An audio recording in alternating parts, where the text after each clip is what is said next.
We're seeing thousands of inmates convert to Islam while they're in prison every year. And many of them, when they leave, go to religious communities like IslamBerg. Not many people know this. For example, in upstate New York, there's a small community that, on the face of it, appears to be a faithful group of devotional Muslims. But when you look into it, you'll find a lot of very concerning activities going on there. I was up there, and on the far east perimeter, you can see buses, like school buses and vehicles that are riddled with bullet marks. IslamBerg is one of 30 compounds in America of an organization called Jihad IslamBerg. This organization actually has over 3,000 members and is made up mostly of individuals that converted to Islam while they were in American prisons. What is IslamBerg? Is there two faces? Is it a goodwill face to show the community and then a second backdoor face? And that's really what my concerns are. You hear gunfire when you go past there. You know, at night you do hear people screaming and yelling, and there has been people that have left the compound that have told us information about some of the stuff that they've done. What's most concerning to me is that these compounds are actually run by an individual by the name of Sheikh Jilani, and Jamaat al-Fukra is actually an organization out of Pakistan which has been connected to a number of terrorist activities. Jilani is tied to dozens of crimes across this country, fire bombings and assassinations. In keeping with the deceptive nature of these groups, Sheikh Jilani produced a video which is intended to paint himself and his groups in a positive light. The American Muslims are better off in America than anywhere else, and they will never do anything wrong against their country. That is my directive to you and to them. But authorities have uncovered another video by Jilani. And this one was never intended to be seen by the public. See the film and see how, struggle against oppression has to be carried on. This video shows terror training, ambush tactics, and how to make bombs. Don't make any public film so that it may not fall in the hands of the enemies of Islam, and it can be quite serious. And one has to wonder, is this what Jilani's followers are learning here in the compounds in America? We are not given any authorization on anything that you have filmed today.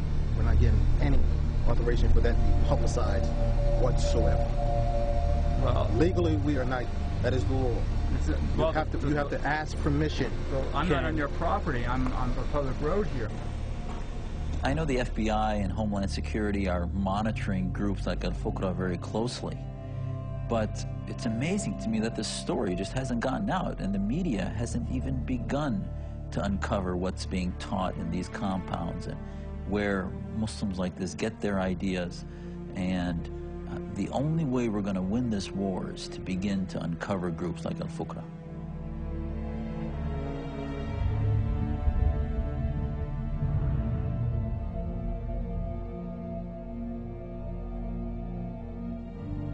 We've already seen in Europe a number of severe terror attacks. The explosion blew the top deck apart, the roof sheared off. And many other attacks have been thwarted by their authorities. You're looking at an attempted suicide bomb attack, not in Iraq, but Glasgow Airport. What we're seeing in Europe are both the cultural and violent jihad strategies at play, which is why many believe Europe is on the verge of a breakdown.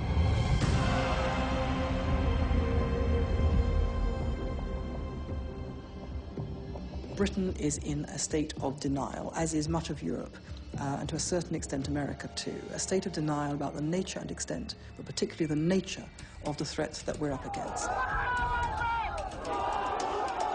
we are not Muslims living within the UK who are simply here to integrate and become part and parcel of democracy and freedom and adopt these values. Rather, what we hope to do is to engage within British society, to call to the sovereignty of Allah subhanahu wa ta'ala, and one day, inshallah, implement the Sharia over man-made law, and inshallah over Downing Street and Washington itself. A recent survey of Muslims shows that 30% would rather live under Sharia law than democracy. 28% would like to see Great Britain become an Islamic state, and an overwhelming majority, 81%, consider themselves Muslim first and British second. A very significant proportion of British Muslims do not accept the terms of settlement accepted by all other immigrant communities, which is that when in Rome, do as the Romans do. When in Britain, you observe British law. You don't expect British law to change to accommodate Islamic law. On the contrary, they do expect British law to change to accommodate Sharia law, and that is the big difference. Rather than the Muslims adopting British values, why are you not adopting our values? Why you believe that the British values are superior over the Islamic values? This creeping Sharia is the biggest threat to Western freedom.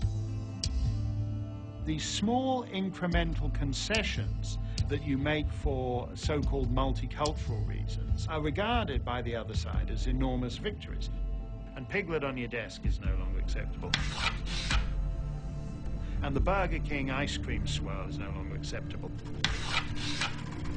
And the shirt that the Milan Football Club wears when it plays games is no longer acceptable.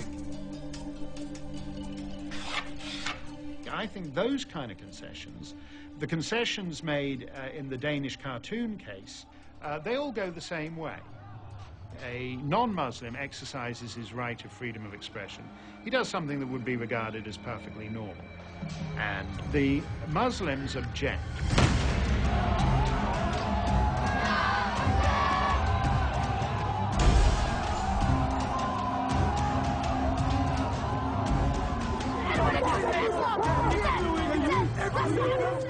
Those objections are often accompanied by death threats, vandalism, and oftentimes actual deaths too.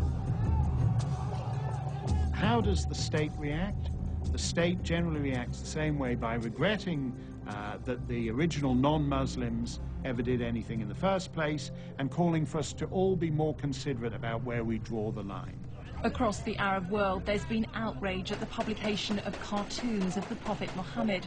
The Prime Minister of Denmark has appeared on Arab television in a desperate attempt to calm the situation. It's all very moderate, moderate, moderate. But what it means is that you're drawing the line tighter and tighter and tighter around your own freedom of expression. When you call out for the silencing of cartoonists or for censoring the press, then you are touching on fundamental freedoms that we all believe in. Muslims don't want to see representations of Muhammad. That's fine, fine, good for them. But I'm not a Muslim. And if I want to draw Muhammad, I don't see why I shouldn't be allowed to. Insulting the Prophet is obviously an offense. But in the past, Islamic law was only concerned with such offenses in Muslim countries. Whatever happens in the lands of the infidels outside the jurisdiction of a Muslim state is not the concern of Muslim law. The only explanation I can think of is that they now consider Europe part of the House of Islam. All these incremental things are actually the real battleground and where we'll lose this thing.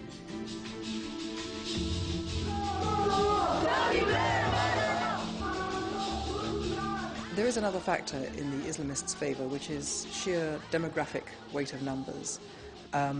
There are now many millions of Muslims in Britain and Europe. Do you know which name is more popular right now in Great Britain? George or Mohammed? George? Wrong. No, it's Mohammed. Essentially, we live in a world where the most advanced societies are going out of business.